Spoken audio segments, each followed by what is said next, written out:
toda a gente, bem-vindas à segunda sessão do último dia do curso de Economia Política da Rede Anticapitalista. Eu sou Inês, vou estar a moderar esta sessão. A Rede Anticapitalista, para quem não sabe e não esteve nas outras, é composta por militantes do Bloco de Esquerda que defendem uma participação política de base. Portanto, muitos destes militantes são também ativistas em diferentes movimentos sociais, como no combate à precariedade, na luta feminista, na luta antirracista, entre outras. Hoje contamos com a presença do Alexandre Abreu, economista e professor no ISEG, e com o José Ricardo, licenciado e estudante de mestrado de Sociologia na FLUP. Esta será uma aula que se irá focar na proposição e se o Partido Comunista Chinês ganhasse a disputa com Washington.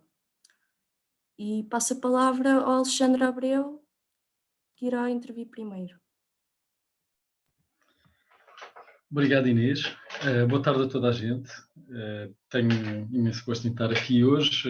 Mais do que uma aula é para trocarmos impressões. Nós preparamos alguns materiais para introduzir o tema. Eu e o Zé Ricardo, a quem passarei depois a palavra.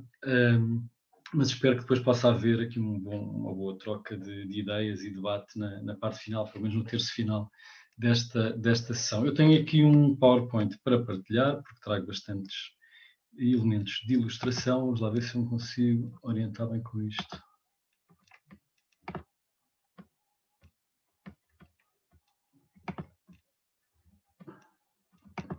Ora, podem só confirmar que já estão a ver?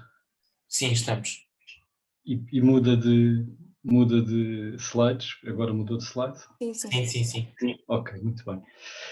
Pronto, então, a proposição que nos foi sugerida para aqui debatermos, ou para prepararmos alguns elementos para esta sessão, é esta: se o PC chinês ganhar a guerra com Washington. É um bocado incerto e é interessante também, indefinido, a que guerra é que nos referimos, não é? Quer dizer, o sentido mais imediato que possivelmente virá à cabeça para muitos é a questão da guerra comercial, a guerra comercial dos últimos anos, que na verdade teve o seu auge ali entre 2018 e 2019, entre a administração Trump, que entretanto já não está no poder nos Estados Unidos, como é bem sabido, e as autoridades chinesas em termos de guerra comercial, ou seja, uma escalada tarifária, imposição de tarifas, ou seja, de uma sobretaxa, digamos assim, às importações oriundas de cada um dos países, respectivamente, para determinadas categorias de produto, de modo a torná-los mais caros no mercado interno de cada um destes países e assim desencorajar a sua aquisição. As tarifas são um instrumento clássico, com uma longa história, de utilização na política comercial, em particular na política comercial protecionista, ou seja, a imposição de tarifas pretende tornar as importações mais caras e, com isso, tornar mais competitiva a produção doméstica, a produção nacional. Mas, quer dizer, pode ser este o sentido, mas pode ser um sentido mais amplo, não é? Pode ser o sentido mais amplo de uma disputa geoestratégica, que, não sendo ainda uma disputa militar aberta em nenhum contexto específico, mas vai já tendo elementos de uma confrontação em vários domínios e em vários pontos do globo, e que é uma confrontação que, argumentamos nós, e se não somos só nós com certeza a argumentar isso, pode ser e deve ser lida à luz do conceito ou da ideia de rivalidade interimperialista, ou seja, da forma como a ascensão, neste caso, de uma potência hegemónica, de uma nova potência com pretensões hegemónicas, a China, colide ou começa a colidir com os interesses da potência hegemónica consolidada ou em declínio, uma questão que também iremos discutir um pouco nesta sessão, neste caso os Estados Unidos. Não é? O inevitável confronto de interesses entre duas potências hegemónicas, uma em declínio e outra em ascensão, seria aquilo que poderia conduzir a formas de conflito mais abertas, como aconteceu no passado. Não é? A teoria do imperialismo original foi desenvolvida por Hobson e por Lenin no final do século XIX e início do século XX, precisamente no contexto dos confrontos interimperialistas entre as potências fundamentalmente europeias, nessa altura, que haveriam de dar origem à Primeira Guerra Mundial. mas não só a Primeira Guerra Mundial, não é? Também a Segunda Guerra Mundial é fundamentalmente um caso de colisão entre interesses de imperialistas, seja entre os Estados Unidos e o Japão na esfera do Pacífico, seja as aspirações expansionistas da Alemanha e a sua colisão com os interesses imperialistas franceses e ingleses no contexto europeu e depois com expansão para o resto do mundo. Em todo o caso, para entendermos um pouco melhor tudo isto, eu proponho que nós andemos com o filme um bocado para trás e andarmos com o filme para trás. No caso da China, quer dizer voltar pelo menos até às reformas de liberalização, privatização, no fundo de transição para o capitalismo introduzidas por Mao Tse-tung, que têm importância suficiente para que, no contexto do neoliberalismo em geral, para que o David Harvey, como isto vocês conhecerão, obviamente, geógrafo marxista de primeira linha, que é autor, entre muitas outras obras, desta breve história do neoliberalismo, e, como eu dizia, reformas do Deng Xiaoping, iniciadas em 1978, 2 anos depois da morte de Mao Tse-tung, com suficiente importância para a consolidação do neoliberalismo, para que o David Harvey tivesse optado por colocar a fotografia do Mao Tse-tung ali no meio daquele friso de sinistros personagens, o Ronald Reagan na ponta esquerda, só mesmo nesta imagem que ele está na ponta esquerda, a Margaret Thatcher na ponta direita, o Pinochet e o Mao Tse-tung, que tem de significativo o facto das reformas por si iniciadas serem tão centrais para aquilo que foi a consolidação do neoliberalismo. Claro que se pode e deve discutir até que ponto é que a China é efetivamente neoliberal, tenho até um slide sobre isso um bocadinho mais à frente, já vou discutir essa questão, mas seguramente foi instrumental e central em termos globais na consolidação do neoliberalismo. E já vou explicar porquê. De qualquer das formas, aquilo que se passou então, estas reformas foram muito graduais, embora estejamos a falar de tudo coisas que aconteceram nos últimos 40 e poucos anos, mas o início foi bastante gradual. A introdução de elementos de propriedade privada em algumas partes do território, para algumas atividades, muito concentradas originalmente a criação de zonas económicas especiais para importação de tecnologia nas zonas litorais da China, em partes bastante circunscritas do território. A introdução de mecanismos de mercado e de fixação de estabelecimento de preços de mercado, a princípio em determinadas atividades, a dissolução das comunas agrárias e criação de empresas, pequenas empresas a nível das aldeias. Mas, no fundo, foi como deixar o gênio escapar da garrafa, não é? Esse processo que é muito discutido, até que o próprio Harvey o discute, até que ponto é que o processo tinha realmente como intenção uma transição para o capitalismo, até que ponto é que o Deng Xiaoping já era, digamos, capitalista puro e duro, que se conseguiu infiltrar e chegar à liderança do Partido Comunista Chinês, ou até que ponto é que, em contrapartida, até que ponto é que o processo foi essencialmente motivado por uma intenção também de reforço económico e geoestratégico, num contexto em que boa parte da Ásia Oriental tinha tido uma ascensão económica bastante fulgurante e do ponto de vista até da própria consolidação e segurança geoestratégicas da China era importante contrariar isso. Então, há alguma discussão até que ponto é que as reformas iniciadas por Deng Xiaoping tiveram essa intenção ou não. Mas o que é facto é que muito rapidamente se iniciou uma dinâmica de transição para o capitalismo, que é dos processos de transformação mais absolutamente extraordinários, com aspectos profundamente positivos e negativos, e aliás a minha tese, aquilo que eu quero aqui trazer, é mostrar o caráter profundamente paradoxal e contraditório deste processo. Vou-vos trazer alguns elementos para ilustrar tudo isso, mas que seguramente constituiu uma das grandes fronteiras de abertura da incorporação de trabalhadores na economia mundial, ou seja, no fundo a incorporação daquilo que terão sido centenas de milhões de camponeses chineses numa sociedade fundamentalmente agrária, a sua urbanização, a sua transição para a produção industrial em condições de salariato e de produção capitalista, foi uma parte fundamental desta fronteira de expansão da proletarização nas décadas, que são simultaneamente as décadas da globalização, do offshoring da produção. Por isso, obviamente, este processo é também funcional para a consolidação do neoliberalismo no Ocidente e, quanto mais não fosse neste sentido, ele já merecia o Deng Xiaoping já merecia ter a sua fotografia ali.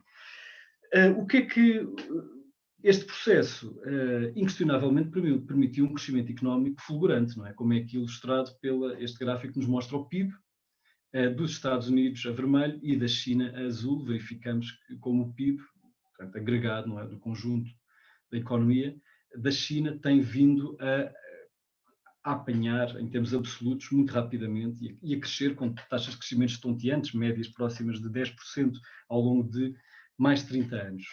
Provavelmente algo sem precedente em termos históricos.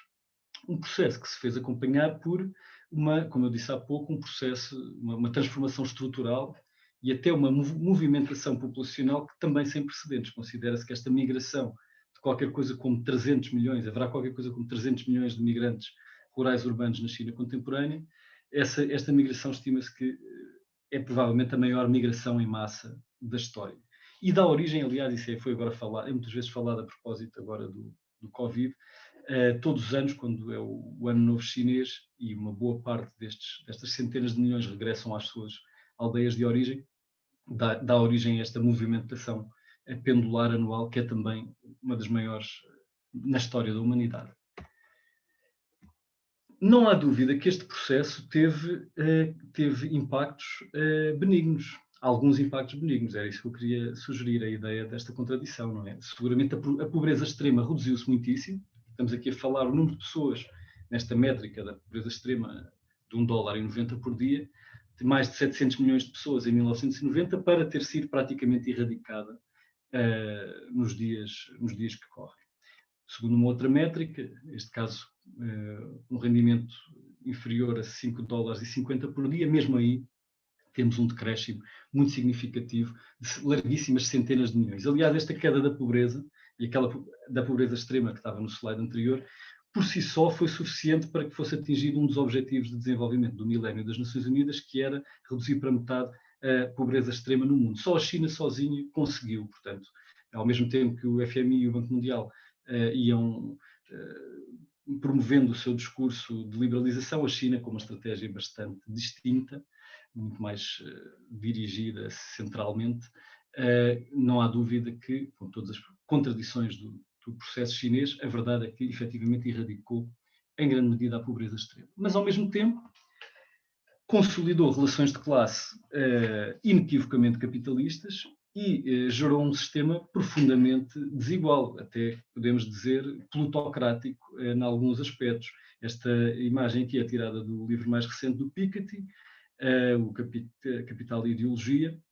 Aquilo que está aqui representado, nós vemos aqui ali uma série de bolinhas a verde que correspondem aos Estados Unidos, uma série de quadradinhos a azul que corresponde à Europa e uma série de triângulos que são a China.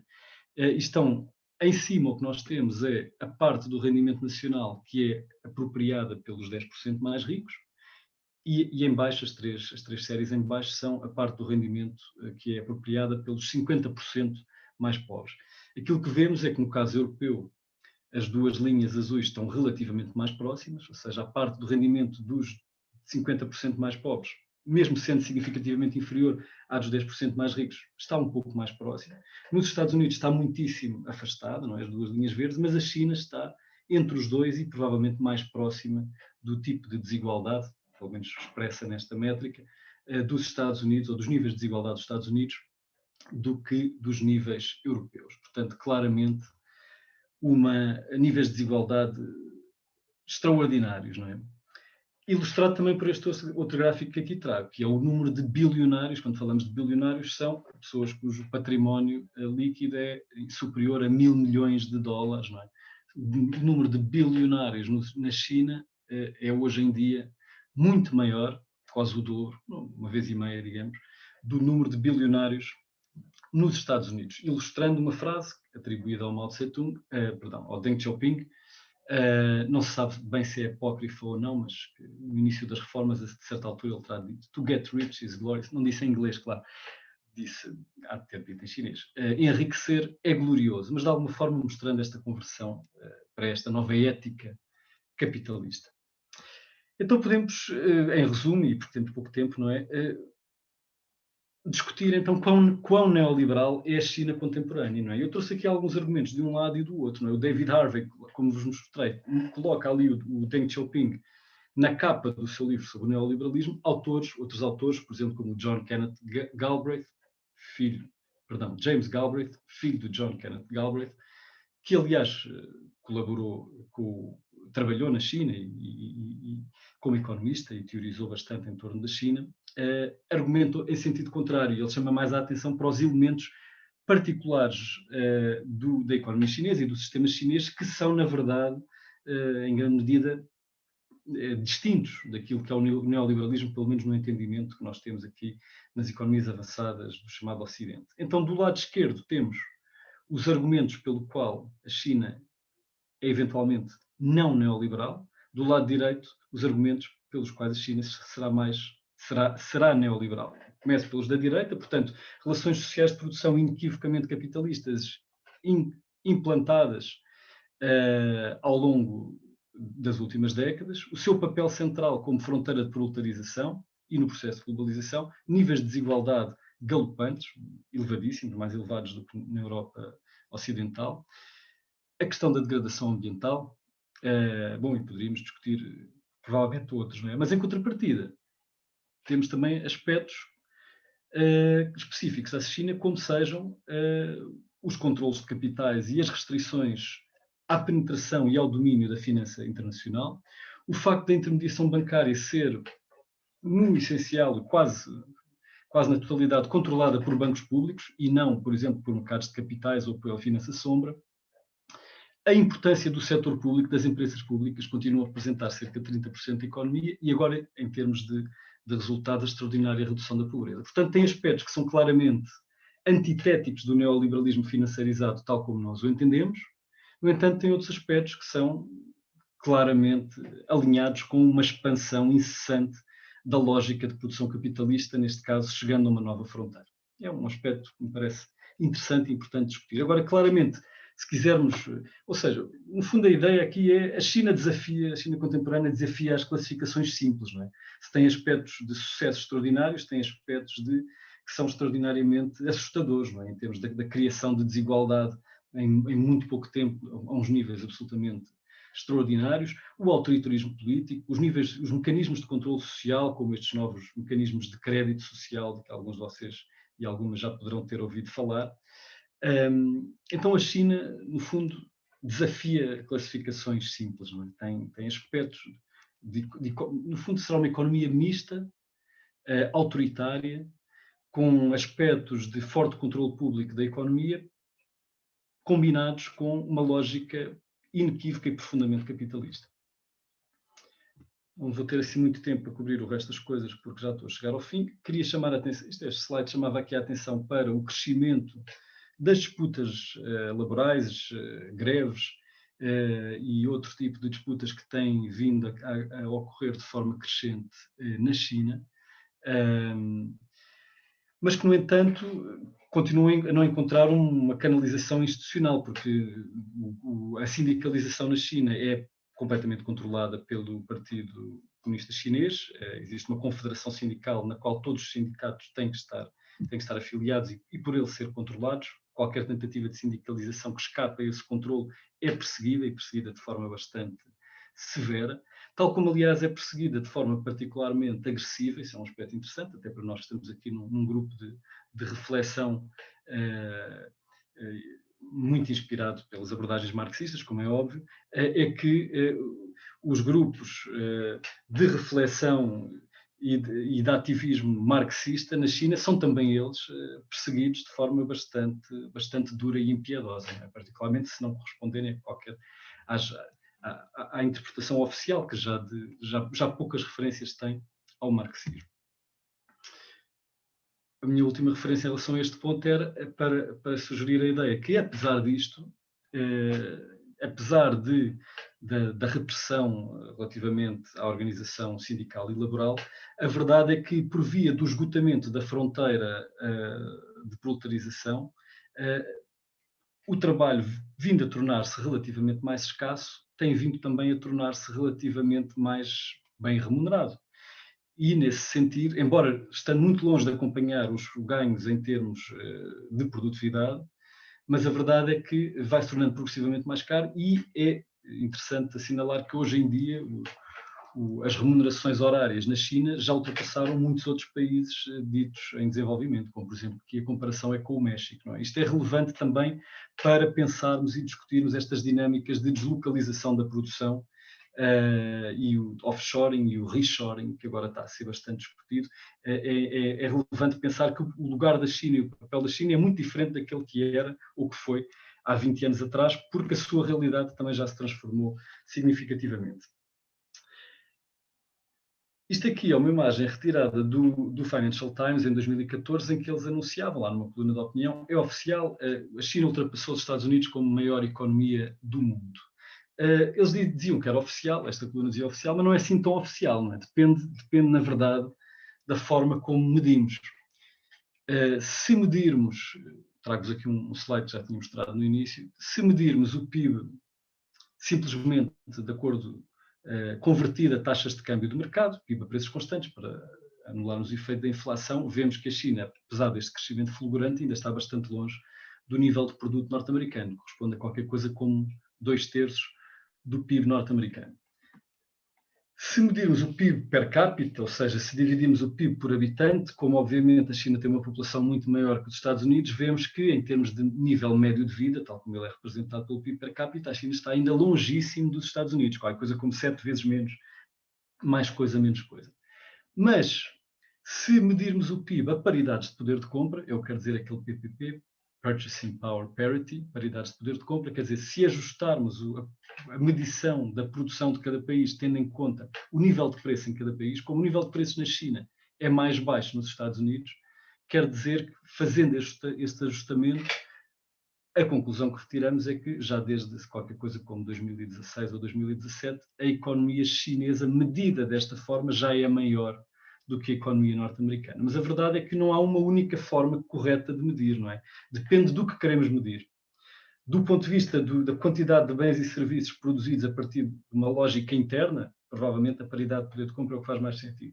Mas se quisermos medir em termos mais absolutos e brutos a capacidade, o músculo económico, digamos assim, relativamente ao resto do mundo, então este ajustamento das paridades de poder de compra não faz tanto sentido e a esse nível ainda permanece alguma distância entre a China e os Estados Unidos. Mas seja como for, é óbvio que há uma aproximação em termos da dimensão das economias e essa aproximação em termos da dimensão das economias também se vai traduzir numa expansão tendencial, no caso da China, que vai criar estas dinâmicas de colisão tendencial com os Estados Unidos. O que está aqui representado é o chamado projeto ou programa da nova Rota da Seda, One Belt, One Road. Acho que o Zé Ricardo vai falar um pouco mais sobre isso, por isso eu vou agora saltar à frente. É um conjunto de infraestruturas, de projetos de infraestruturas, portos, estradas e outras infraestruturas com grandes investimentos chineses no exterior para aumentar a sua conectividade global. E, no fundo, o seu acesso a matérias-primas e a mercados exteriores. E isto chega até Portugal. Não é? Alguma da discussão que se tem tido nos últimos anos, muitas vezes apanha aspectos destas dinâmicas e destas tensões. Por exemplo, a tensão entre interesses chineses e norte-americanos relativamente ao novo terminal de Sines, que está a ser planeado, a ser discutido. Também, por exemplo, a manifestação de desagrado que os Estados Unidos, o embaixador americano, fez quando a China adquiriu a sua participação na EDP. Exemplos de como estas várias, como o crescimento da economia chinesa necessariamente se traduz num aumento, numa expansão da sua pegada exterior em termos geopolíticos e geoestratégicos, e inevitavelmente isso vai colidir com interesses norte-americanos que já estão, enquanto potência hegemónica, estabelecidos de forma consolidada a nível global. E então isto cria um exemplo daquilo que alguns historiadores e teóricos chamam a armadilha de Tucídides. Tucídides era um general e historiador ateniense que narrou a história das guerras entre Atenas e Esparta, e a ideia, quando falamos na armadilha de Tucídides, é o facto de, no caso desse conflito histórico, da guerra entre Atenas e Esparta ter sido, segundo ele, tem ali aquela citação em cima, provocada pela ascensão de Atenas e o medo que isso provocou junto de Esparta, que era a potência dominante. Portanto, a ideia de que, de alguma forma, quando temos uma situação de uma potência dominante e uma potência em ascensão que começa a rivalizar com a potência dominante, de alguma forma isso cria uma certa inevitabilidade de confronto que depois se traduz em confronto militar. Esta imagem que eu aqui trouxe é de um projeto de investigação da Universidade de Harvard que colocando-se esta questão, até que ponto é que a América e a China poderão escapar a esta armadilha, procura olhar para outros exemplos históricos e vai fazer um levantamento de um conjunto de outros exemplos históricos de potências em ascensão que enfrentam potências consolidadas e em que casos é que isso deu origem ou não deu origem à guerra. Não tenho tempo para estar agora aqui a ver isto em detalhe. Quem quiser, depois eu sugiro que possa espreitar este site, que também tem muita coisa aqui que pode ser discutível, desde a escolha dos casos até à interpretação de quando é que há guerra, não há guerra. Por exemplo, aqui o 15º caso, a rivalidade Estados Unidos-União Soviética, não houve guerra, quer dizer, não houve guerra aberta, mas houve muitíssimas guerras por procuração, digamos assim, as proxy wars entre os Estados Unidos e a União Soviética, e são bem conhecidas. Então, e penso que deverei ter qualquer coisa como 5 minutos, contando o tempo mais tarde em que começamos. Chegando assim à questão de como caracterizar a relação entre os Estados Unidos e a China, a primeira questão a ter em conta é que esta relação evoluiu, não é? Evoluiu desde uma fase inicial, que provavelmente pode ser localizada em 1972 e na famosa visita de Nixon à China, com o intuito principalmente de contrabalançar o poder soviético. Portanto, o apoio norte-americano à China visava precisamente contrabalançar ou contrariar a ascensão e o poder soviético, em particular na Ásia. Na sequência dessa visita do Nixon à China, a República Popular da China passa a ocupar o lugar que antes era ocupado por Taiwan, com um assento no Conselho de Segurança das Nações Unidas. São restabelecidas relações diplomáticas e isso cria também um contexto favorável a que, quando se iniciam as reformas de Deng Xiaoping, boa parte dessas reformas acabam por ser feitas com apoio e articulação, não só a nível político, como também a nível económico, com os Estados Unidos. Joint ventures com empresas americanas, um apoio, já um pouco mais tarde, 2001, à adesão da China à Organização Mundial do Comércio. Tudo isto é feito em grande medida em articulação com os Estados Unidos, que visavam integrar a China na economia global e com isso também servir os seus próprios interesses, ou os interesses das elites, de permitir esta deslocalização da produção para uma zona de baixos custos. Mas a partir de meados dos anos 2000, gradualmente esta relação passa a ser uma relação de contenção, porque a ascensão da China começa a transformá-la num rival do poder norte-americano. E isso antecede Donald Trump, não é? Obama e a ideia de um pivot to Asia, portanto, de um voltar para a Ásia, uma atenção redobrada na Ásia, visa já precisamente contrariar as ambições e a afirmação da China. Esta rivalidade crescente, que, portanto,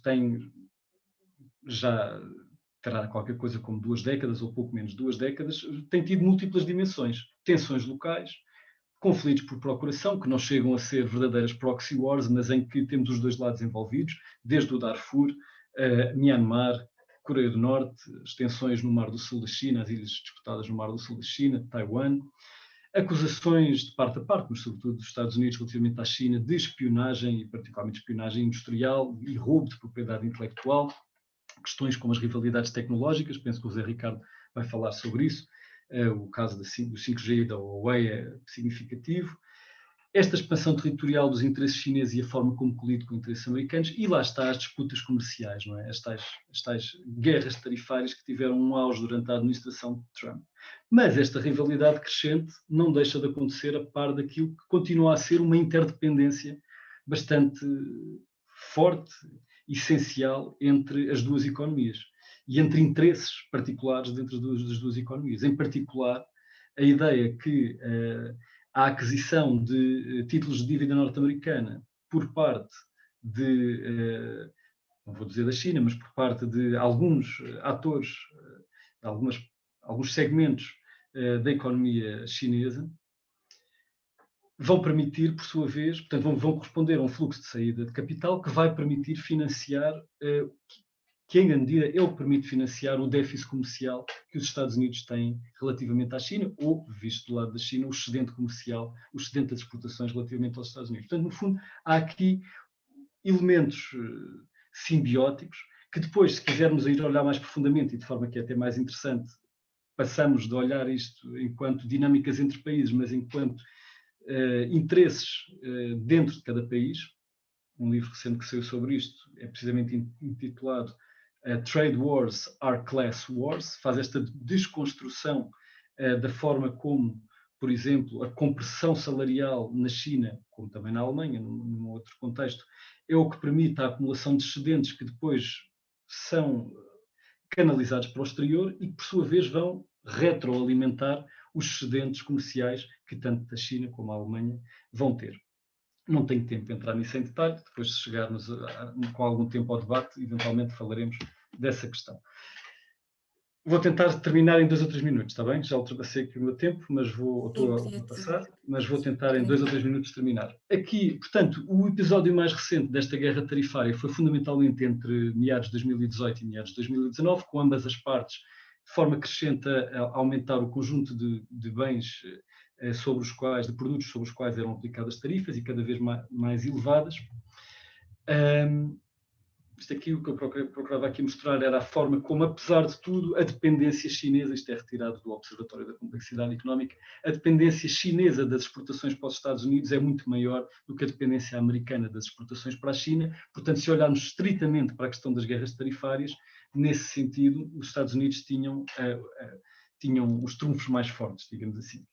Não tenho tempo para estar agora aqui a olhar em detalhe, mas queria mostrar que, mesmo em 2019, é que o gráfico da direita, os Estados Unidos representam cerca de 17% das exportações chinesas, que são qualquer coisa como 2,5 bilhões de dólares. No slide anterior víamos a China representa apenas 7% de uma parte, de um total muito menor de exportações norte-americanas. Portanto, nesse sentido, o universo sobre o qual eram aplicáveis tarifas é qualquer coisa como 6 vezes maior no caso dos norte-americanos a aplicar relativamente à China do que o contrário. Em todo o caso, este episódio particular da guerra tarifária terminou em janeiro de 2020 com um acordo chamado Phase One Agreement, em que, mediante o acordo de reduzir parcialmente alguns destes aumentos tarifários dos meses anteriores, a China se comprometeu em aumentar as importações de produtos norte-americanos, reforçar o regime de proteção de propriedade intelectual, não adotar práticas de desvalorização cambial competitiva. A verdade é que, pelo que se tem visto, na verdade, como respondam daqueles casos de a China diz que sim, pois na verdade a coisa alterou-se pouco e seguramente este aumento das importações teve pouca concretização, porque em grande medida também não é muito fácil de determinar politicamente, tem a ver com aquilo que os atores privados querem ou não querem fazer. Ok. Pronto, como não tenho tempo, eu depois falava aqui um pouco sobre até que ponto é que a Trumponomics acabou, discutia aqui a questão do que era a Trumponomics, cortes fiscais, desregulação ambiental, sanitária e laboral, política fiscal e orçamental procíclica e a questão da política orçamental protecionista, neomercantilista. Se houver tempo no debate, voltaremos a isto. O meu argumento era que, num ou outro aspecto, a administração Biden mudou de orientação. Se compararmos este plano de recuperação económica que acaba de ser aprovado, a sua incidência em termos de distribuição de rendimento, dos grupos de distribuição de rendimento, é bastante mais progressiva, bastante mais favorável aos mais pobres do que os cortes fiscais de Trump, que foram claramente um bodo fiscal aos mais ricos. Nesse sentido, há aí uma mudança de orientação, mas especificamente em relação à política comercial, que é aquilo que nos interessava mais, não muda muito. Mantém-se, substitui-se o America First pelo Made in America, há um certo regresso ao multilateralismo, aquilo que a New Left Review, um artigo recente, chamava Smart Empire, portanto, um imperialismo mais inteligente, menos grosseiro, digamos assim. Mas, especificamente, em relação à China, a postura também mantém-se basicamente inalterada, bastante... Temos aqui uma frase em baixo, isto é de um relatório que saiu há poucos dias, da administração Biden, que diz que está comprometida a utilizar todas as ferramentas disponíveis para enfrentar as práticas injustas comerciais da China. Portanto, essencialmente, inalterada. Último slide. A história, o meu argumento, portanto, fundamental é que a disputa comercial, esta guerra de tarifas, é uma pequena parte da história E a história maior é a da relação entre uma potência hegemónica consolidada, ou em declínio para alguns, e uma potência rival que está em rápida ascensão. Não nos devemos, porém, apressar a declarar o fim da hegemonia norte-americana, que continua a ser claríssimo em muitos aspectos, desde o poderio militar, ao controle das organizações multilaterais, à hegemonia cultural. Podemos continuar aqui ao facto de emitir a moeda mundial, o dólar, por aí fora.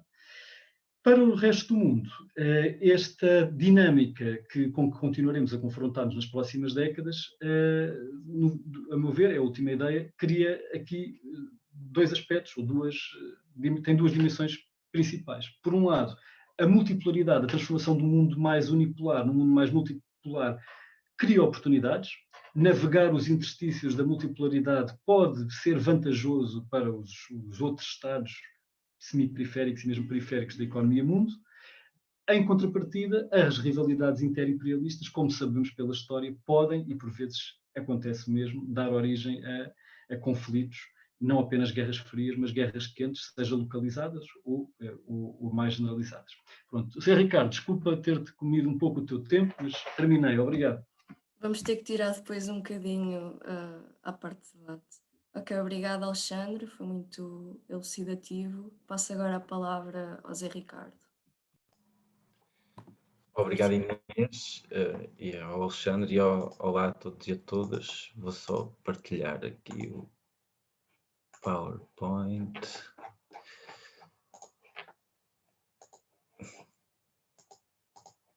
Já estão a ver? Sim? Sim. Okay. Então,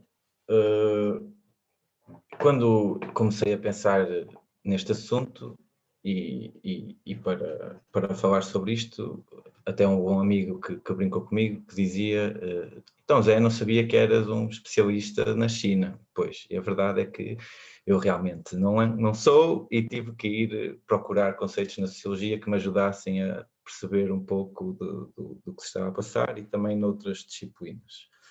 Sendo assim, vou começar por falar de 2 ou 3 conceitos que me ajudaram a abordar o assunto e depois partirei então para as respostas. Ou seja, as questões ou os temas em que me irei focar mais é se o PC chinês ganhar a disputa com Washington, e se o capitalismo tem novos centros, e se o neocolonialismo não olha à cor da pele.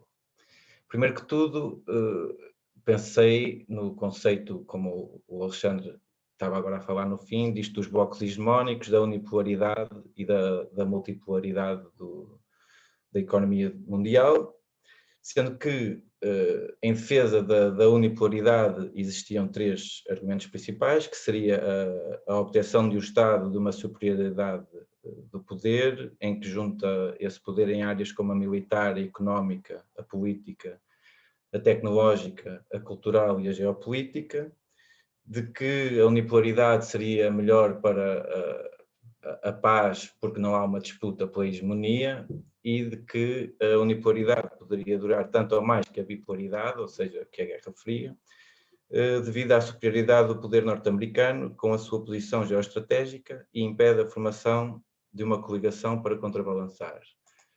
Ao contrário, a unipolaridade, vista enquanto apenas uma fase de transição, que defende que essa unipolaridade seria perigosa e instável, porque obrigava as restantes potências, ou as restantes estados da economia mundo, a unirem-se e a criarem blocos contra-hegemónicos para lutar contra esta superioridade do poder do bloco hegemónico, que se tornava demasiado poderoso no sistema internacional, e assim estas contrapotências, por assim dizer, tentam limitar o poder da potência hegemónica e transformar o mundo de uma ordem unipolar para uma ordem multipolar. Vemos que este argumento da defesa da unipolaridade tem sido bastante propagado pelas instituições neoliberais criadas ao longo da segunda metade do século XX, impondo uma espécie de pax romana, como havia no Império Romano, após a tomada das elites do poder do Império, e que legitimavam o seu controle e o seu comando esclarecido em prol da pacificação dos territórios. Por outro lado, o conceito conceito, que não é um conceito, nem é uma teoria, segundo o próprio Immanuel Wallerstein, mas sim toda uma nova forma de ver as coisas e de entender, mas que no fundo se trata de um método ou um instrumento compósito em que podemos juntar várias teorias e conceitos para interpretar a economia mundo enquanto uma economia global em que tudo está ligado e em que não se vive num abstrato, fechado dentro das fronteiras dos nossos Estados e das nossas comunidades, mas sempre nessas trocas culturais, económicas, etc. E também de que esta economia ou esse mundo sistema teria vindo a intensificar-se a partir do século XV ou XVI, na Europa e depois nas Américas e para todo o mundo, e que é essencialmente ou fundamentalmente capitalista, não devido à procura de um lucro através da troca comercial e não devido ao trabalho assalariado, porque são duas coisas que já existiam antes desta fase da economia, mas sobretudo por uma total prioridade, ou seja, todo o sistema funciona com a prioridade de acumular e acumular e acumular cada vez mais capitais, acumular cada vez também mais poder e comando do controle desses recursos e também, a partir do braço militar, judicial e simbólico, legitimar esse controlo e legitimar a própria propriedade dos recursos. Neste modo de ver as coisas, assim também como se fala no Sistema Mundo, e para falar dos centros do capitalismo, eu pensei logo nesta teoria ou neste contributo do Wallerstein, porque o centro só é centro considerando tudo o que também há à sua volta e considerando as relações dos países centrais com as suas semi-periferias e periferias e de como os Estados foram sendo criados nesta simbiose egoísta entre controlo, capital, exército e extração primeiro de um povo e de um território para depois conflito e competição com os Estados circundantes e como também todas estas políticas do capitalismo foram sendo criadas e inovadas nesses confrontos dos Estados europeus e ocidentais, principalmente durante as revoluções e a era das revoluções. Este sistema mundo é também importante para perceber a criação dos quase monopólios e as pressões e as influências que os Estados centrais fazem para a proteção das suas invenções tecnológicas e para a contínua acumulação de recursos através da criação de novas necessidades ou da evolução tanto na parte da produção como na criação de novas necessidades. E também tem sido uma forma de perceber a expansão desta globalização, não enquanto um ideal universalista, mas sim de relações de extração, de acumulação, de dependência entre os povos, da passagem do colonialismo de expansão territorial suprema para um neocolonialismo pelo controle financeiro, não é? E da dívida, e também ao pensar neste método, penso também em todos os outros, ou seja, este seria um método que podemos sempre acrescentar coisas, não é? E então, eu penso que essa é também uma forma de ver de como é parte dos países periféricos esta vontade da expansão do capitalismo, não só para novos territórios geográficos, mas também para novas áreas e novas dimensões, tanto da cultura como do nosso próprio cotidiano, com a mercantilização e a comodificação primeiro das artes, depois das nossas práticas culturais e agora até dos modos de vida e dos consumos, não é? E que acabar só isto também com uma nota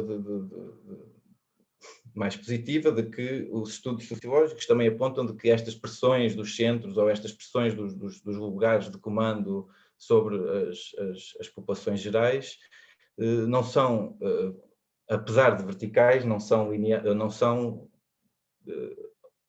como é que eu ia dizer, não são sempre eficazes, ou seja, o receptor ou o cidadão, quando as pessoas, quando se veem confrontadas com essas pressões normativas, também têm as suas resistências, também não, ou seja, não não assimilam completamente o que vem dito desses lugares, mas vão criando as suas resistências, como é dito por Certeau, tanto na linguística como nas culturas, e depois, como vemos também, como o capital, a expandir-se para outras culturas, se teve que adaptar, veja-se como o estudo de Ritzer sobre o caso do McDonald's, em que cada comunidade onde o McDonald's se insere se adapta um pouco às dinâmicas gastronómicas e culturais das comunidades específicas, ou seja, de que o capitalismo é mais um modo de acumulação e de produção, e não um modo de fazer as coisas cultural, um modo de significados e sentidos. Pronto. Vamos então para a parte da China. Por onde começar era o que eu me perguntava. Então, um pouco como o Alexandre já falou um pouco, eu comecei a falar do conflito de Washington e da China a olhar para a Europa, não é?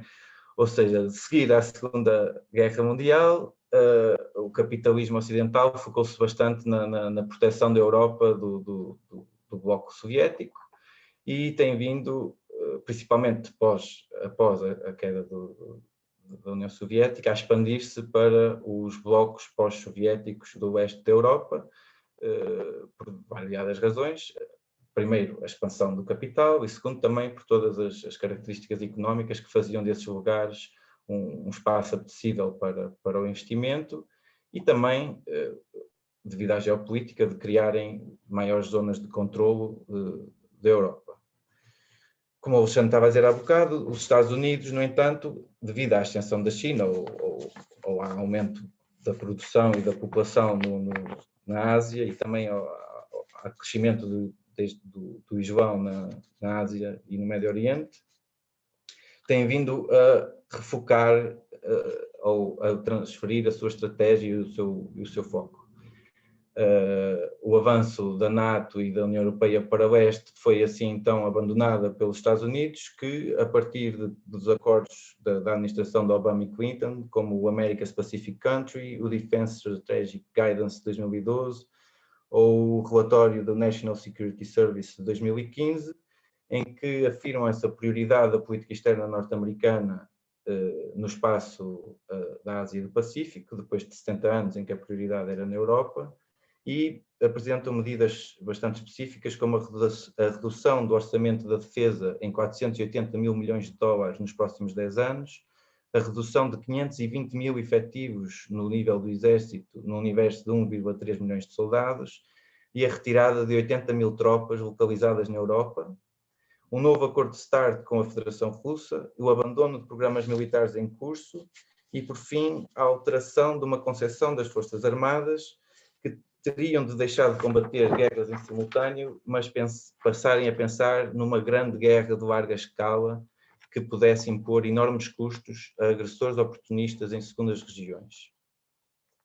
Além disso, reafirmam também a vontade de modernizar as alianças com o Japão, Coreia do Sul, Austrália e Filipinas, de melhorar as interações, de garantir que eles são totalmente capazes de responder aos desafios regionais e globais, e também que estão comprometidos com o fortalecimento das instituições regionais, como a ASEAN, a Cimeira do Oeste Asiático, a cooperação económica para a Ásia-Pacífico, e reforçar as regras, normas partilhadas, incentivar respostas coletivas, e pronto, todos estes conceitos políticos de cooperação comuns também nas organizações neoliberais.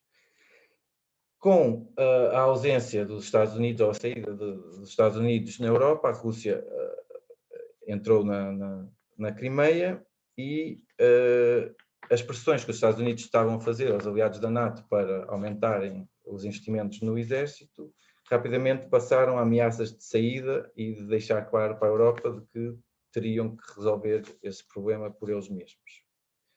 Por outro lado, a importância que os Estados Unidos podem dar à Ásia-Pacífico tem a ver com as crescentes ambições da China, o conflito entre as Coreias, a nuclearização dos centros asiáticos, o fundamentalismo islâmico, a Organização de Cooperação de Xangai e a Peace Mission.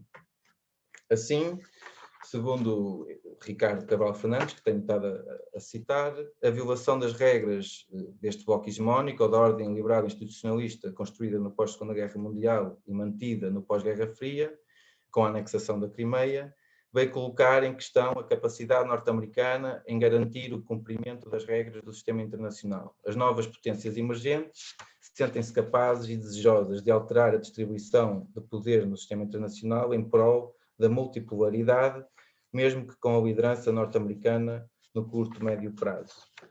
Contudo, os avanços da Rússia na Crimeia atrasaram um pouco os planos dos Estados Unidos, segundo alguns dos textos que eu li e das notícias. Passando para a China. Napoleão Bonaparte dizia: deixem a China dormir, pois quando a China acordar, o mundo inteiro tremerá. China é um velho império, não é? O Império do Meio, um império já bastante conhecido e antigo, com quem os portugueses tiveram contactos comerciais também, no século XVI, e que foram recebidos até com bastante desprezo pelos diplomatas chineses, ao contrário dos portugueses, dos jesuítas portugueses, que escreveram maravilhosas caracterizações desse império novo que descobriram. Este velho império, bastante protetor de si mesmo e da sua cultura e bastante orgulhoso, no século XV, sob o comando do imperador Yongle, da terceira da dinastia Ming, decidiu destruir a maior frota existente à altura no mundo. A troca marítima no Ocidente do Índico estava a intensificar o interesse pelos avanços tecnológicos de navegação e comércio, e alguns dos seus navios já tinham mais de 100 metros, enquanto que o Santa Catarina de Colombo tinha só e apenas 19. Só e apenas é uma redundância, peço desculpa. Algumas teorias apontavam para que a distração das invasões mongóis ou para que os custos elevados da manutenção da frota teriam sido a razão do Império Chinês abandonar a frota. No entanto, o laureado Nobel da Economia Augustus Deaton avança outra teoria no seu livro A Grande Invasão, Saúde, Riqueza e as Origens da Desigualdade, em que, argumenta o autor, os chineses queimaram os seus barcos quase literalmente na tentativa de controlar o comércio exterior. A frota do tesouro foi abandonada por insistência da elite política dentro do serviço civil do imperador, que ficou alarmada com o surgimento de uma classe mercante enriquecida. Os imperadores da China, preocupados com as ameaças de mercadores ao seu poder, proibiram as viagens oceânicas em 1430, de modo que as explorações do almirante Zheng foram um fim, não um começo. Resta-nos questionar, nestes exercícios que normalmente não servem para nada, não é? O que é que teria acontecido se esses mercadores chineses do século XV tivessem acumulado os capitais que a troca mercantil traz e o que é que teriam feito, não é? Mas a história foi outra e 400 anos depois desta queimada das armadas, veio um novo império bater às portas da China, um novo império onde o sol nunca se punha e que rebentou com as suas muralhas, um novo império construído em grande parte sobre invenções do próprio povo chinês, como o papel, a imprensa e a pólvora, o que penso que terá feito também este aparelho burocrático de Pequim, que estava já habituado a controlar o território, repensar o modo como via as evoluções tecnológicas do exterior, as trocas comerciais e etc., mas que no fundo acabaram por se tornar em 100 anos ou mais de 100 anos em que estiveram sobre o jugo, também sob a influência de poderes externos que não tinha sido uma norma para aquela cultura. Depois desta queimada, há 600 anos, hoje a China tem na sua marinha apenas 255 mil ativos, 512 navios e mais de 700 aviões. A entrada tardia da China na era da modernidade, segundo o Kissinger, radicava nos hábitos milenares de superioridade, na forma como a China acreditava que a sua relevância era universal, que a sua cultura era universal, mas não praticava a expansão cultural. Era ainda o país mais rico do mundo, mas ignorava o comércio externo. A inovação tinha o comércio externo e a inovação tinha uma elite instruída e competente, mas foi incapaz de perceber o que de radicalmente novo estava a acontecer ao Ocidente. Já Eric Hobsbawm defendia também que a China nunca teve os complexos de inferioridade culturais típicos da União Soviética e de outros países socialistas que queriam alcançar e ultrapassar os países capitalistas avançados a todo custo. Ou seja, tal como o Alexandre também já foi aqui, já demonstrou, o processo de transição chinês de um modo mais feudal para um modo capitalista foi feito através de grandes reformas na agricultura, na indústria, na ciência, na tecnologia, de uma transição demográfica também bastante controlada, de uma urbanização e industrialização e aposta nas infraestruturas também bastante controlados. E assim podemos também, por outro lado, conjecturar de que os casos dos tigres asiáticos próximos deles e de outros países que não cederam às pressões da ordem neoliberal e que decidiram por si que políticas adotar para o florescimento do seu próprio capitalismo, e penso que terá sido um pouco essa a sua razão de também assim o fazer, mas pronto, é só a minha conjectura. No meio, por fim, Hong Kong e Macau, que eram exteriores, por assim dizer, a esta política chinesa, floresciam, sendo que Hong Kong era a cidade-estado mais bem-sucedida da história, sendo que nem Veneza nem Amsterdão tinham conseguido acumular tantos capitais em tão pouco tempo. E findados os contratos que havia de cedência, quando incorporou Hong Kong, a China aumentou o seu território apenas em 0,01%, a sua população apenas em 0,5%, mas o seu PIB aumentou em 20% em dólares correntes e quase em 5% em paridades de poder de compra, sendo que em 2002, se tivesse feito o mesmo com Taiwan, o aumento do PIB seria de 40% e de quase 10% em paridades de poder de compra, o que nos leva a pensar se a China e se a sua promessa de Xi Jinping de incorporar Taiwan e finalmente unir a China não terá também a ver com essas vantagens comparativas no mercado e na economia. Por outro lado, a entrada da China na OMC foi vendida como uma salvação para o resto do sistema mundo, como o Alexandre também já falou, da entrada de tantos novos trabalhadores no sistema mundial, e em contraponto, isto foi feito numa altura em que as crises do capitalismo se vinham a suceder, como a queda da Enron, a bolha do dot-com, o 11 de setembro, etc.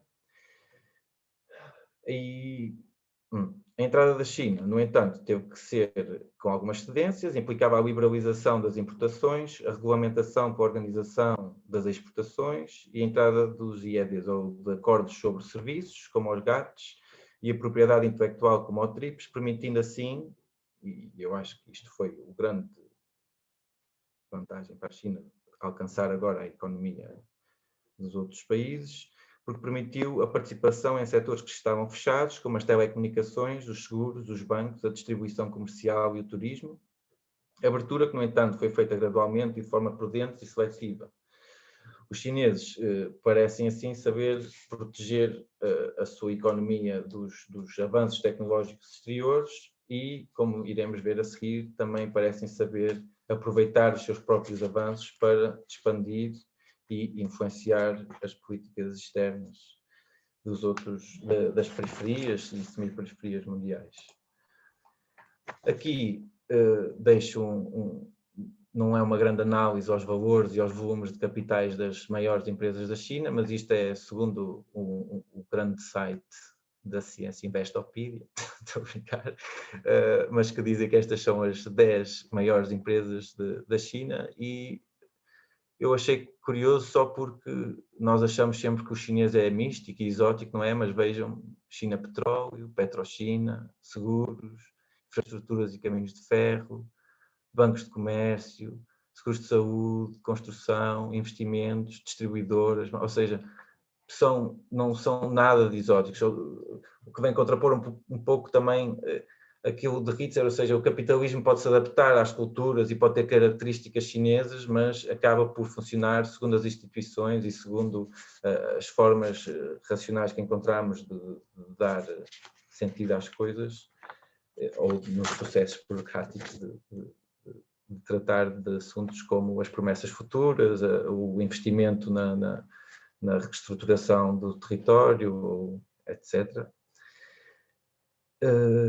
Depois, a volte-face, que seriam então as partes negativas de que o Alexandre Abreu também já falou um pouco, dos problemas sociais e regionais que a China tem, em que tem, ao contrário do que se pensa de que é só apenas a etnia Han, na China existem várias etnias e vários grupos sociais, e há até esta grande cisão que se vê aqui, que alguns chamam da cultura azul e da cultura amarela, que eu não acho que venha bem nenhum ao mundo de criar já duas palavras para pessoas assim, mas pronto, e que dizem que há uma população mais cosmopolita, filha da industrialização, e uma população ainda de cerca de 180 milhões de chineses, mais ou menos, ainda muito rural, muito empobrecida ou ainda afastada dos processos modernos de produção.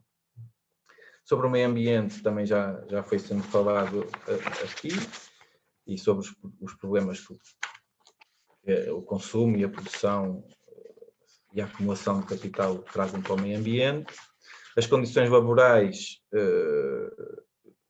na China durante este processo também foram bastante más, lembrando até alguns observadores que pareciam neo-dickensianas, porque deveriam relembrar as leituras que faziam do tempo da Revolução Industrial, com as jornadas longas, a inexistência de férias, salários baixíssimos, falta de segurança e cerca de 20 mil mortes acidentais por ano no trabalho. E depois a corrupção e as desigualdades, em que num estudo de Kenneth Chan, Bin Dang e Ting Li, eles criticavam que havia uma certa sabedoria convencional de que o aumento da produtividade, o progresso tecnológico e o comércio internacional eram as razões das desigualdades, ou por outro que o estado da educação, na qual as oportunidades não estão ao acesso do público em geral, devido ao perverso monopólio do setor público, eram as causas das desigualdades, e que o aumento, e defende então que o aumento das desigualdades do rendimento das famílias chinesas devia-se às instituições chinesas, à sua fraqueza ou à sua falta de democracia, ou seja, porque o público com P grande, como eles diziam, o grande público, quando investia regionalmente, fazia o bem, não é? Mas que depois as elites regionais, a partir de regulamentações mais pequenas, ou meso e da corrupção principalmente, apropriavam-se das mais-valias destes investimentos, ficando a população aliada dos frutos desses investimentos que eram públicos. E neste estudo eles diziam de que, então que o investimento estatal não criava os efeitos necessários, uma vez que devido à corrupção as mais-valias eram expropriadas pelas entidades envolvidas e que seria necessário aliar políticas de investimento público sempre com políticas de redistribuição. Depois, a demografia... Desculpa estar a interromper, pedia-te que fosses terminando. Ok. Vou só falar então de mais um ou dois pontos. Na demografia, queria só falar assim rapidamente da política de 2 filhos, de 1 filho e agora outra vez de 2 filhos da China, que apesar de ser uma forma racional de combater as comuns árvores genealógicas que nós sabíamos que eram fruto do avanço das condições materiais e das famílias que vinham com outras práticas culturais, que se vinham com mais recursos e tinham mais filhos, eles implementaram uma prática de ter só 1 filho durante cerca de 30 anos, penso eu, e que culturalmente fez com que houvesse uma preferência pela masculinidade, pelo homem, e que, como podem ver, fez desaparecer cerca de 20 a 30 milhões de mulheres chinesas que não se sabe bem onde estariam, porque nós sabemos que a tendência é para que em cada uma destas linhas houvesse um equilíbrio, e esta margem aqui da esquerda, azul escuro, é o excedente de homens que existe na China em cada uma destes setores etários. Então temos uma China demasiado masculinizada, com cerca de 30 milhões de homens a mais e pronta para a expansão económica e para o trabalho, não é? Como eles gostam também dessa ética capitalista, como se tem falado. Aqui podemos ver também essas consequências, que depois de supostamente alguns avanços na condição feminina durante o reinado, ou a liderança, desculpem, de Mao Tse-tung, Isto são os membros do Politburo chinês e de um comitê, que eu tenho aqui os números, um comitê central que conta com cerca de 2.200 pessoas, em que nem um quarto são mulheres. Depois ia só então, para terminar rápido, e depois posso falar do resto nas questões assim, do novo mundo, do digital, as 6 maiores empresas digitais da China, de que também já se falou um pouco esta manhã de algumas, e eu queria ressalvar pelo menos 2 antes de terminar, que seria a Tencent, do Ma Huateng, que seria um filho de um trabalhador, de um gerente de portos de Shenzhen, acima a norte de Hong Kong, que na sua página não faz referência ao que a mãe fazia. Foi formado em ciências de computação e é identificado enquanto um magnata, um investidor, um político e um filantropo. A Tencent é dona do QQ e do WeChat, tem participação na Uber, na Reddit, na Tesla, na Snap. Comprou totalmente a Riot Games da League of Legends e de outros jogos, a Supercell finlandesa, tem 40% da Epic Games do Fortnite, tem 13% da Kakao da Coreia do Sul e tem 5% da Activision Blizzard, da Ubisoft e de muitas outras empresas de jogos pela Nova Zelândia, Singapura e pelo mundo todo, e trocou agora, ou recentemente, acho eu, 10% de stake com a Spotify, prometendo investindo mutuamente até atingir esses 10% de capital partilhado. Ou seja, esta multinacional, esta grande corporação chinesa é já dona de grande parte dos jogos que nós jogamos nos nossos telemóveis e dos jogos de ponta que prometem ser os jogos do futuro, as arenas de desporto que uma classe de jovens ou um grupo de jovens da Baía de São Francisco, de Seul, de Berlim, de Estocolmo e de Oslo, que passam horas e horas e horas a jogar jogos de computador e que competem uns com os outros para serem como o desporto, não é? E que na China já há milhões de jogadores e chegam a ter nos seus campeonatos bastantes visualizadores. Por outro lado, o Ren Zhengfei, que seria o neto do Masterchef, filho de um membro do Kuomintang, também não há referência à mãe, e que se apresenta enquanto um empreendedor e um engenheiro. Numa carta que escreve aos seus pais pública, fala de como tinha sido apartado do Partido Comunista Chinês por causa do seu passado e do seu pai, mas que depois da entrada e da ajuda, da sua ajuda enquanto membro do exército e do partido ao afastamento do Bando dos Quatro, ganhou assim a confiança dos outros. A Huawei tem sido ligada a ciberataques à Google, ao Times, também houveram ciberataques à Sony e a China tem sido conhecida por estes ataques e pela espionagem que é feita às corporações do bloco hegemónico também para conseguir vantagens tecnológicas. Os Estados Unidos atacam-nos, ou seja, alegadamente, não é? E alegadamente também a Huawei conseguiu informação sobre o 5G, o Radio Access Network, em que pela primeira vez temos então a entrada da China penso eu que seja a primeira, num quase monopólio, ou seja, naquilo que falávamos do sistema mundo, em que os países centrais, a partir da evolução tecnológica, criam um quase monopólio, protegem intelectualmente essa propriedade e essa expansão desses negócios, para que depois, para que consigam acumular e expropriar os lucros supranormais, como se fala, como se diz, penso eu, e que faz com que estes vitoriosos sejam depois combatidos pelos perdedores desta luta, não é? Que depois irão estar sempre a tentar quebrar o quase monopólio, que quando finalmente é criado, já não há estes lucros supranormais, porque ele é partido, a produção passa escoa para as semi-periferias ou mesmo o seu conhecimento, várias entidades começam a produzir o mesmo tipo de produtos e os preços se estabilizam, deixando de haver então essa tendência para grandes lucros. O que nós vemos é que então a Nokia, a Ericsson, que foi a primeira, mas depois a Nokia e a Huawei têm conquistado o mercado mundial da implementação desta rede 5G, que é importante porque é muito mais rápido e supostamente se queremos no futuro ter carros autónomos e muitas outras tecnologias que necessitam de rapidez de da comunicação e da informação que será necessária esse tipo de redes, e por isso é que ela é importante, tem sido uma aposta de todos os países, e uma luta de conflito destes blocos, destes centros económicos. O bloco hegemónico, desculpem, antes de falar disso, na Europa... Desculpa, Tem desculpa, mesmo que acabar, não é? Ok, vou só acabar este mesmo que slide. sintetizar, estamos a ficar sem tempo. Ok, então, o que aconteceu foi que a Europa, como tem negócios com a China, não bloqueou o acesso da Huawei à rede europeia, apesar de termos aqui a Ericsson e a Nokia. Na Inglaterra tem até 2027 para retirar a Huawei de toda a sua rede, e a partir de 2020 já não se compra mais material da Huawei, e o bloco hegemónico, ou os Estados Unidos, o Japão, a Austrália e o Canadá, lançaram a QRAN a partir da Rakuten japonesa, que tenta fugir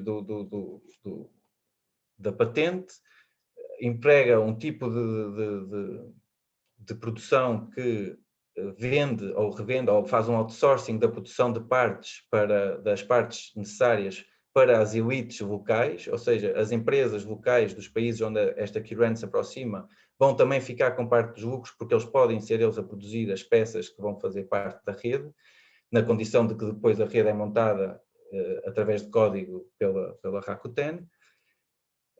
E a Huawei está a dizer que aquilo não é um novo modelo, aquilo não é um novo modo de fazer as coisas, tem que se respeitar as patentes, tem que se respeitar as coisas. Ou seja, inverteu-se aqui um bocado a lógica, em que agora é a China que se defende nas organizações internacionais e na proteção das patentes para garantir o seu acesso aos mercados mundiais, enquanto que os Estados Unidos e o bloco hegemónico, conhecendo bem a história, tentam ir diretamente às periferias e às semi-periferias, ou também até outros centros, mas se calhar não tentando ter esse quase monopólio da acumulação dos excedentes e permitindo que as elites locais também tenham acesso à acumulação de capitais e assim a mais força política para que os seus contratos sejam aceitos pelos governos a que se aproximam. E pronto, fico por aqui.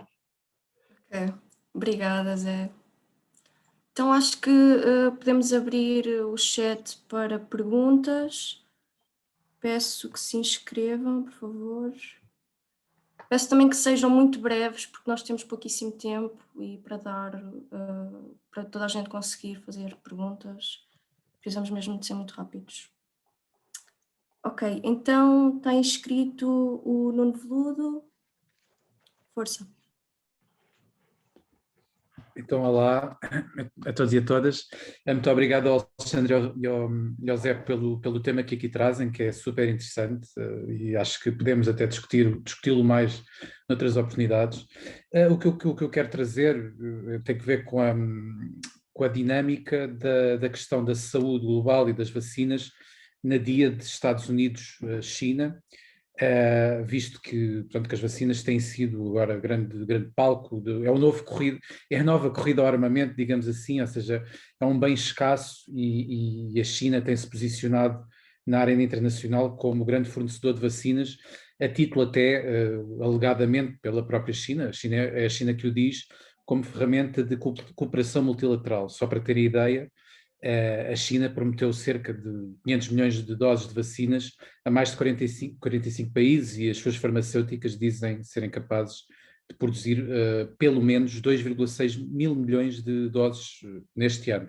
Ou seja, a população mundial por estes números seria inoculada com vacinas chinesas. Temos o caso, por exemplo, do Chile, que não recebeu as vacinas da Pfizer a tempo, recebeu muito poucas, 150 mil dos 10 milhões que haviam sido prometidos, e a China avançou com 4 milhões de doses num mês só, e a Chile neste momento tem a quinta maior taxa de vacinação per capita do mundo. Por outro lado, por exemplo, o Vietnã rejeitou as vacinas chinesas e fez produção local por motivos geoestratégicos, tem que ver com o Mar da Sul da China, e também aí os Estados Unidos estão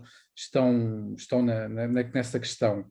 Para terminar, A China, lá está, como disse, advoga que, portanto, é um bem público global portanto, entra nesta questão multilateral cooperativa, mas se formos ver a palavra chinesa para bem público global, na verdade, a tradução para português significa produto, e na verdade tem sido usado como produto diplomático.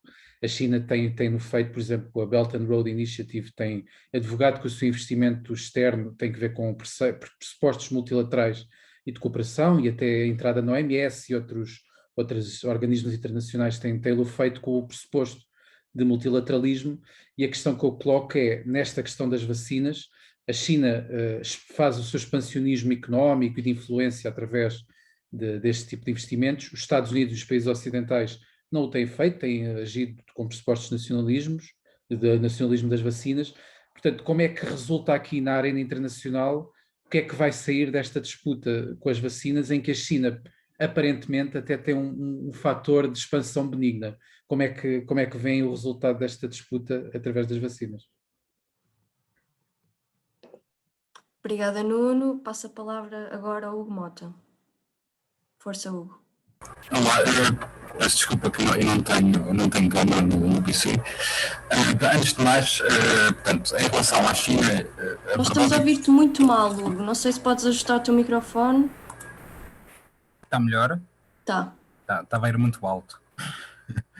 Ok. Em relação à China, portanto, a verdade, a China basicamente está a recuperar o seu lugar que teve nos últimos 2000 anos, com um interregno de 500 anos, que foram os últimos 500 anos. Portanto, como o Zé Ricardo falou da Treasure Fleet, acabou por disputas internas, mas a China, disputas internas, também envolveu disputas com os eunucos, etc. Portanto, há vários fatores que aquilo acabou, mas a verdade é que podíamos ter acabado, em vez de nós chegarmos à China, podíamos ter um junco chinês a entrar para a Barra do Tejo, em vez de nós chegarmos a Macau antes não é? Mas, e no fundo é isso, a China está a recuperar o seu lugar da hegemonia, e com uma diferença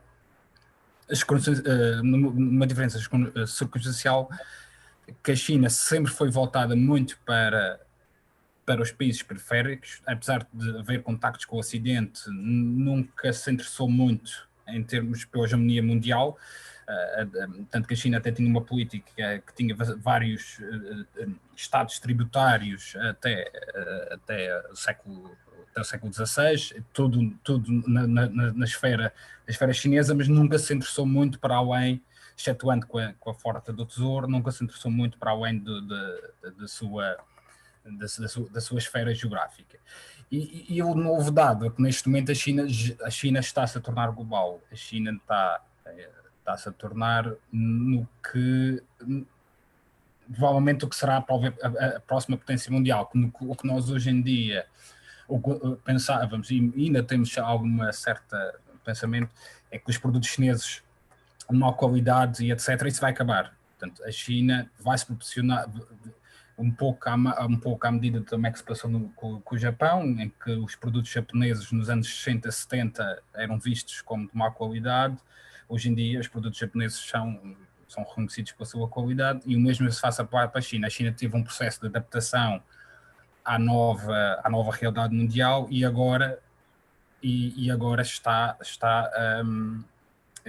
Parece que sintetizo. Sim, exatamente. E, portanto, e em termos científicos, por exemplo, nós, no meu trabalho, que é mais na área, no setor do espaço, nós temos algumas parcerias com a China, mas temos sido impedidos, de certa forma, de ir além do que desejaríamos por razões políticas. Mas a verdade é que nós temos muito a aprender com os chineses em matéria científica, e ao mesmo tempo, embora os chineses, ao contrário dos japoneses, que são um pouco mais fechados na sua maneira de fazer ciência, os chineses é ali um semi-aberto. Pronto, e que tinha mais para falar, mas pronto, também não temos muito tempo. São uns pontos de reflexão sobre também o que é a China, o que é que temos a ganhar também com esta abertura da China. Obviamente que também sou bastante crítico ao regime chinês e à China e a sua geopolítica, mas também não vamos entrar nisso. Mas também temos muito a ganhar com a entrada dos chineses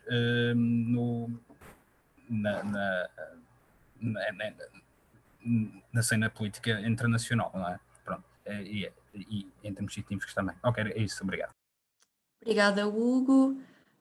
Penso que não temos mais inscrições. Estou em erro, acho que não. Ok, passo então a palavra ao Alexandre e ao Zé. Não sei como é que querem fazer, quem quer falar primeiro? Talvez o Alexandre que falou primeiro. Força, Alexandre. Zé, não queres trocar agora, só para não me antecipar sempre ao que tu dizes, não.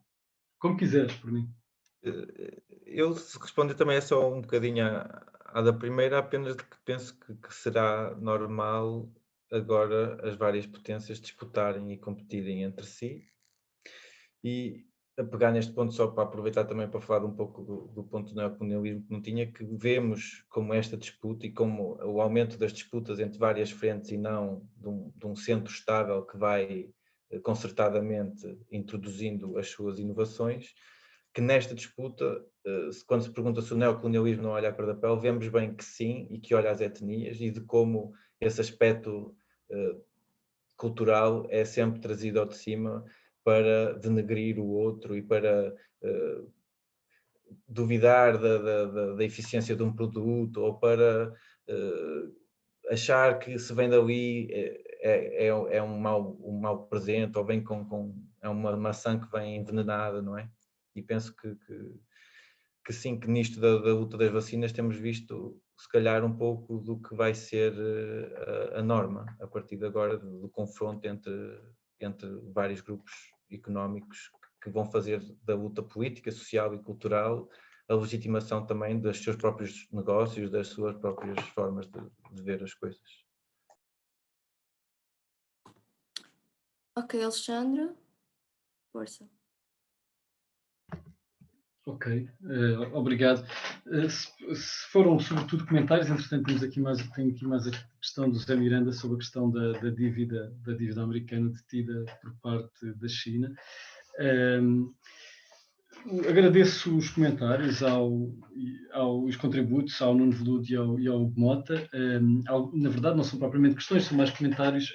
A questão das vacinas é realmente interessante. Tem sido, aliás, houve uma excelente sessão esta semana, organizada pelo Zé Guzmão e pela Marisa Matias e pelo grupo no Parlamento Europeu do Bloco, em torno para debater esta questão. Não estou muito longe de ser um especialista nesta matéria, mas diria que é um exemplo de um domínio. Em primeiro lugar, é um exemplo de como, obviamente, a China no seu, e o Nuno disse-o bem, a China no seu processo de expansão e reivindicação de um papel mais importante em termos da estrutura hegemónica do sistema mundo, tem também de fazer avanços no chamar aquilo palavrão, anglicismo, que é o chamado soft power, não é? Portanto, digamos, esta diplomacia mais benigna, que passa também por estes esforços de cooperação e de boa vontade. Mas é também um exemplo, e essa é que era a outra questão que eu queria reforçar, porque eu deixei-a mais ou menos em suspenso no final da minha intervenção original, é também um exemplo de como, efetivamente, em alguns casos, a multipolaridade também aqui pode ser explorada por diferentes países, não é? Há quem argumente que, no caso aqui, por exemplo, da União Europeia, em vez de estarmos tão exclusivamente dependentes da produção de vacinas da Pfizer e da AstraZeneca, que deveríamos provavelmente estar a explorar muito mais esta multipolaridade também no desenvolvimento e na produção de vacinas, olhando eventualmente também para a Sinovac, para a Sputnik, etc. Obviamente sujeitando-as sempre aos mecanismos de controle de qualidade necessários, mas não há nenhuma indicação que leve a crer que são menos eficazes ou mais perigosas do que as outras, devem ser sujeitas aos mecanismos de controle e de testagem necessários, mas que seria um domínio em que, lá está, inclusivamente até encontramos dentro da própria União Europeia.